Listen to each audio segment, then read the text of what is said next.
ഒരു ഇന്ത്യയുണ്ട്, വാട്സാപ്പ് ഫോർവേഡുകളിൽ ജീവിക്കുന്ന ഒരു ഇന്ത്യ.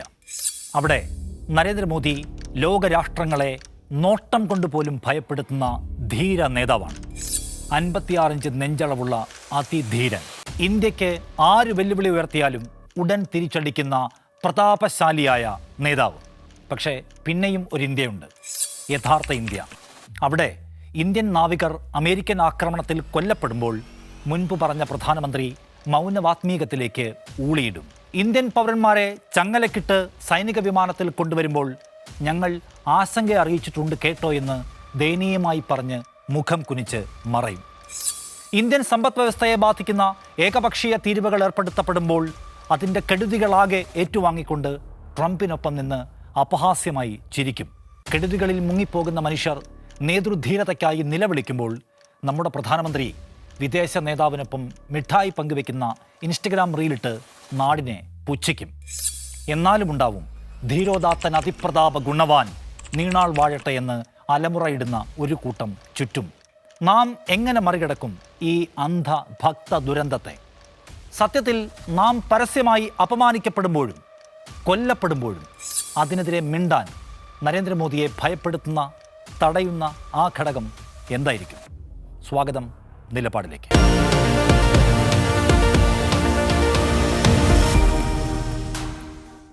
ഇപ്പോഴാണ് ഹോർമുസ് കടലിടുക്കിലൂടെ യാത്ര ചെയ്ത MT സെറ്റബെല്ലോ എന്ന ടാങ്കറിന് നേരെ അമേരിക്ക ആക്രമണം നടത്തിയത്. കപ്പലിൻ്റെ എഞ്ചിൻ റൂമിലേക്ക് നടത്തിയ പ്രിസിഷൻ അറ്റാക്കിൽ 21 പേരെ രക്ഷിച്ചുവെങ്കിലും 3 ഇന്ത്യൻ പൗരന്മാർ കൊല്ലപ്പെട്ടു. സൈനിക കപ്പലല്ലാതിരുന്നിട്ട് കൂടി എന്തിന് അമേരിക്ക അതിനെ ആക്രമിച്ച് 3 ഇന്ത്യക്കാരെ കൊന്നു? നമ്മുടെ സർക്കാർ ഒരക്ഷരം ചോദിച്ചില്ല. ജൂൺ 8-ന് അമേരിക്കൻ സേന മാരിവെക്സ് എന്ന ടാങ്കറിലും ആക്രമണം നടത്തി. ആ കപ്പലിലും ഇന്ത്യക്കാരുണ്ടായിരുന്നു. ഇന്ത്യൻ ഷിപ്പിംഗ് മന്ത്രി ഇതിനെ ഡീപ്ലി അൺഫോർച്ചുനേറ്റ് എന്ന് വിശേഷിപ്പിച്ചു. നിർഭാഗ്യകരമെന്ന് മാത്രം. ഉപരോധം മറികടക്കുന്ന കപ്പലുകളെ തടഞ്ഞാൽ പോരെ, എന്തിനാളുകളെ കൊല്ലുന്നു എന്ന ചോദ്യം ചോദിച്ചില്ല. ആര് ചോദിച്ചില്ല? ധീരനായ മോദി ചോദിച്ചില്ല. ഇത് ഒരൊറ്റ സംഭവമല്ല. കഴിഞ്ഞ മാർച്ചിൽ ഇന്ത്യൻ നാവികാഭ്യാസത്തിൽ പങ്കെടുത്ത് തിരിച്ചു പോകുമ്പോൾ ശ്രീലങ്കൻ തീരത്ത് ഇറാൻ കപ്പലുകളിലൊന്ന് അമേരിക്ക മുക്കി. ന്യൂഡൽഹിയോ നേവൽ കമാൻഡോ അമേരിക്കൻ നടപടിയെ അല്പം പോലും വിമർശിച്ചില്ല.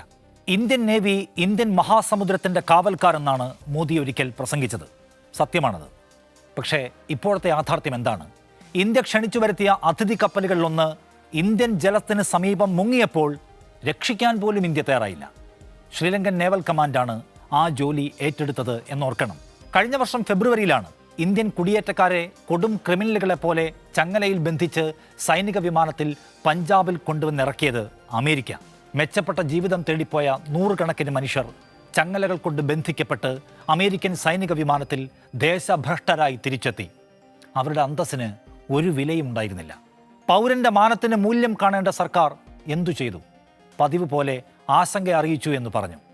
മാനുഷിക പരിഗണന കിട്ടിയാൽ നന്നായിരുന്നുവെന്ന് അഭ്യർത്ഥിച്ചു. അത്രമാത്രം. ട്രംപ് എന്താണ് മറുപടി പറഞ്ഞത് എന്നറിയുമോ? ഡു വാട്ട്സ് റൈറ്റ് എന്ന് മോദി പറഞ്ഞിട്ടുണ്ട് എന്ന്. നിങ്ങൾക്ക് ശരിയെന്ന് തോന്നുന്നത് ചെയ്തോളാൻ. ട്രംപിൻ്റെ ആ പ്രഖ്യാപനത്തെ ഇവിടെ നിന്ന് ആരെങ്കിലും തള്ളിയോ? നോ. സ്വന്തം സഹോദരങ്ങൾ ചങ്ങലക്കിടപ്പെടുമ്പോൾ ഡു വാട്ട്സ് റൈറ്റ് എന്ന് പീഡക രാജ്യത്തോട് പറയുന്ന പ്രധാനമന്ത്രിയുള്ള നാട്. 2013 ഡിസംബർ ന്യൂയോർക്കിൽ Indian deputy consul general Devyani Khobragade arrest ചെയ്യപ്പെട്ട ഒരു കഥയുണ്ട്, ഒരു സംഭവം. അന്ന് ഭരിക്കുന്നത് മൻമോഹൻ സിംഗ് എന്ന നേതാവാണ്. വീട്ടുജോലിക്കാരുടെ പരാതിയുമായി ബന്ധപ്പെട്ട കേസിൽ അവർക്ക് വിലങ്ങ് അണിയിക്കുകയും വസ്ത്രമഴിച്ച് പരിശോധിക്കുകയും ചെയ്തു അമേരിക്കൻ അധികൃതർ. ഇന്ത്യൻ ഭരണകൂടം ശക്തമായ ഭാഷയിലാണ് അന്ന് പ്രതികരിച്ചത്. ഡൽഹിയിലെ അമേരിക്കൻ എംബസിക്ക് ചുറ്റുമുള്ള സുരക്ഷാ ബാരിക്കേഡുകൾ സർക്കാർ നീക്കം ചെയ്തു. അമേരിക്കൻ ഡിപ്ലോമാറ്റുകളുടെ പ്രത്യേക ആനുകൂല്യങ്ങൾ റദ്ദാക്കി. എന്തായിരുന്നു ഫലം? Climax. American state secretary John Kerry Indian ദേശീയ സുരക്ഷാ ഉപദേഷ്ടാവിനെ വിളിച്ച് ഖേദം പ്രകടിപ്പിച്ചു.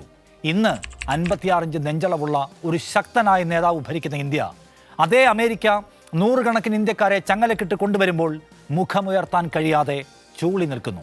പഹൽഗാമിന് പിന്നാലെ ഇന്ത്യക്കും പാകിസ്ഥാനും ഇടയിലുണ്ടായ സംഘർഷം അവസാനിപ്പിച്ചത് ഞാനാണെന്ന അവകാശവാദം ഇപ്പോഴും തുടരുന്നുണ്ട് അമേരിക്കൻ പ്രസിഡന്റ് ഡൊണാൾഡ് ട്രംപ്. കശ്മീരിലെ പ്രശ്നങ്ങളിൽ മൂന്നാമതൊരു കക്ഷിക്കും റോൾ ഉണ്ടാവില്ല എന്ന ഇന്ത്യയുടെ പ്രഖ്യാപിത നിലപാടിന് കുറുകെയാണ് ട്രംപ് കാലുകയറ്റി വെച്ചത്. നാം ഒരു സ്വതന്ത്ര പരമാധികാര രാജ്യമാണ്, ഒരു ആണവ ശക്തിയാണ്. നാം ആഗ്രഹിക്കുന്ന സമയത്ത് ആഗ്രഹിക്കുന്ന നിലപാട് നാം എടുക്കണം. അതിന് മൂന്നാമതൊരാൾ ഇടപെട്ട് തീരുമാനമെടുപ്പിച്ചു എന്ന് പറയുമ്പോൾ മോദി സർക്കാരിൻ്റെ ദേശീയ അഭിമാന ബോധത്തിന് പൊള്ളലൊന്നും ഏൽക്കുന്നില്ല. കാരണം അപ്പുറത്ത് അമേരിക്കയാണ്. അമേരിക്കൻ ഭരണകൂടം ഇന്ത്യൻ ഉൽപ്പന്നങ്ങൾക്ക് ഏകപക്ഷീയ താരിഫ് ഏർപ്പെടുത്തി. വേൾഡ് ട്രേഡ് ഓർഗനൈസേഷൻ്റെ നിയമങ്ങൾ പോലും ലംഘിച്ചുകൊണ്ടുള്ള ഈ നടപടിക്കെതിരെ ലോകരാജ്യങ്ങൾ ശക്തമായ നിലപാട് സ്വീകരിച്ചു. ഇന്ത്യ എന്താണ് ചെയ്തത് എന്ന് നമുക്ക് നല്ല ഓർമ്മയുണ്ട്. നാം ലോകത്തെ 5ാമത്തെ വലിയ എക്കണോമിയാണ്. നമ്മൾ താരിഫ് ഭീഷണിക്ക് മുന്നിൽ കൈനീട്ടി അഭ്യർത്ഥിക്കുകയായിരുന്നു. അവസാനം അത് പരിഹരിക്കാനുണ്ടാക്കിയ കരാർ പോലും നമ്മുടെ താല്പര്യങ്ങൾക്ക് എതിരാണ്. ഇതാണ് മോദി സാബിൻ്റെ ആത്മനിർഭർ ഭാരത്. മോദിയുടെ 56 ഇഞ്ച് നെഞ്ചളവിൻ്റെ കരുത്തിൽ ഇന്ത്യ അയൽപ്പക്ക ശത്രുക്കളോട് ധീര നിലപാടെടുക്കുന്നുവെന്ന് ഭക്തർ വാട്സാപ്പിൽ പാടി നടക്കുന്നുണ്ട്. അപ്പോൾ അമേരിക്കയോടുള്ള ഈ മാനമില്ലാ വിധേയത്വമോ? ആ വഞ്ചനകൾ സ്ട്രാറ്റജിക് വിസ്ഡമാണ്. ചൈനയും പാകിസ്ഥാനുമാണെങ്കിൽ ദേശഭക്തി ഉറഞ്ഞു തുള്ളും. അമേരിക്കയാവുമ്പോൾ ഡിപ്ലോമാറ്റിക് റിയലിസം. ശക്തമായ ഒരു ബന്ധത്തിൽ ഇരു കക്ഷികൾക്കും അവകാശങ്ങൾ ഉണ്ടാവണം. പക്ഷേ അമേരിക്കയുമായുള്ള ബന്ധത്തിൽ മോദി സാബ് എല്ലാം അവർക്ക് തീരെഴുതുന്നു. ഇന്ത്യൻ വിദേശ നയത്തിന് ഒരു ശക്തമായ പാരമ്പര്യമുണ്ട്. ആ പാരമ്പര്യത്തെ പടുകുഴിയിലേക്ക് തള്ളി വിനീത വിധേയ ബന്ധത്തിൻ്റെ പുതിയ പടവുകൾ ചവിട്ടാൻ മോദിയെ നിർബന്ധിക്കുന്നത് എന്തായിരിക്കും? അദാനിക്കെതിരായ US കേസും എപ്സ്റ്റീൻ ഫയൽസുമൊക്കെ പ്രതിപക്ഷം ആരോപിക്കുന്ന കാരണങ്ങളാണ്. അതിനി എന്തായാലും ഗുരുതരമായ ഭരണ പരാജയത്തിൻ്റെ തെളിഞ്ഞു നിൽക്കുന്ന ദൃഷ്ടാന്തമാണ് ഇന്ത്യ അമേരിക്ക ബന്ധത്തിൻ്റെ ഇപ്പോഴത്തെ ചിത്രം. 56 ഇഞ്ച് നെഞ്ച് എന്നത് മോദിയുടെ PR ടീം ഉണ്ടാക്കിയെടുത്ത ഒരു ബ്രാൻഡാണ്, ഒരു പൊളിറ്റിക്കൽ മിത്താണത്. മിത്തുകൾ റിയൽ അക്കൗണ്ടബിലിറ്റി സാധ്യമാക്കില്ല. ഒരു രാഷ്ട്രത്തിൻ്റെ ശക്തി അളക്കുന്നത് ബ്രാൻഡ് ഇമേജ് കൊണ്ടല്ല, ദേശീയ താല്പര്യത്തിൽ ഉറച്ചു നിൽക്കാനുള്ള ഇച്ഛാശക്തി കൊണ്ടാണ്. അതില്ലാത്ത ഒരു വിദേശ നയം കൊണ്ട് ഏത് ഇന്ത്യക്കാരനാണ് ഗുണം? നിലപാട് പൂർണ്ണമാകുന്നു. നന്ദി.